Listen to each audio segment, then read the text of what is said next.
seem to be made out of gossamer. All the hats I saw sold upon eBay as original, or originals upon museums again, photographs on the internet, the museum websites, and one can zoom in on the photographs and all modern photographs, HD photographs, and they seem to be clear. A lot of them, some are either silk cloth, some are beaver and or whatever fur plush, but the frame I think usually was gossamer. Even for those very old ones in the 1840s or even 30s. So the gossamer was well established by the 1830s, 20s, but they still used a lot of other techniques, basically the older technique of using the felt as the base, as the frame, as the form that it is called. Also, the reason for which those hats have survived, although less strong, it is funny, because the point of felt hats is that they can be reshaped again and again and again and again, and they can be more or less easily repaired, and not a sort of repair so that it looks nice, but as soon as one starts wearing it after a month, like after 30 wears, the repair breaks again. No, actually repaired and lost.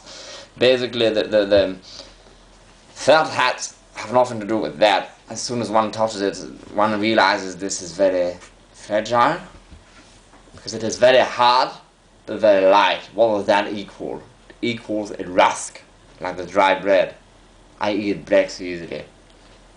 If it is very hard, or like the felt ones are usually less hard but much heavier, what does it equal? Something that can be more or less is a bit flexible, and even if there is a dent, it can easily be repaired. I mean, the felt ones were super strong because felt could always be reshaped and severely, as Zach Pinson explained in a long video. He explains that those hats from that period he tries to dress as were reshaped and reshaped according to fashion, and that's the reason for which when they start making a lot of gossamer hats, when gossamer really starts taking over in the 1850s, 60s, suddenly hat shapes and or heights where they are by fashion periods. So even when one observes fashion plates of the period, for example 1810 or even 1830, very until the 30s, 1830, even 30s included to some extent, for one fashion plate, so this very targeted the elite, or at least upper middle class onwards. And for example, a fashion plate depicting 5 men. Those 5 men, they all have different heights of crown and width of, and even curls of brims and etc. But from the 1830s onwards, it really starts becoming, for that year days, and perhaps there starts having a significant change every 5 years. But suddenly things are higher or shorter, wider or more curved or more bell-shaped or whatever, or the brim being wider or more narrow or more curved or less curved, and so on and so forth. Why? Is because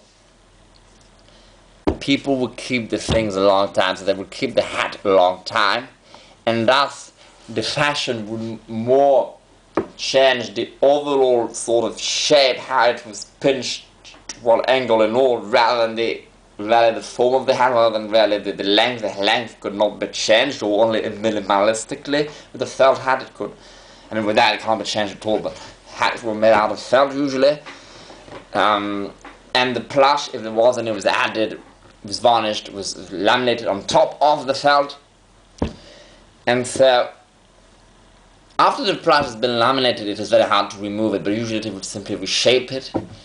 So they could reshape it also to gain some size, especially if to make now it was always possible to make something smaller. If they wanted to make it larger, it was perhaps to some extent possible by reshaping if it was a teeny bit. But if it was passed on to somebody else who had a different size of head, it could also be reworked a bit, especially with perhaps more so with round hats that were not supposed to fit as snugly, and things fitted less well to some extent, and that was simply how it was.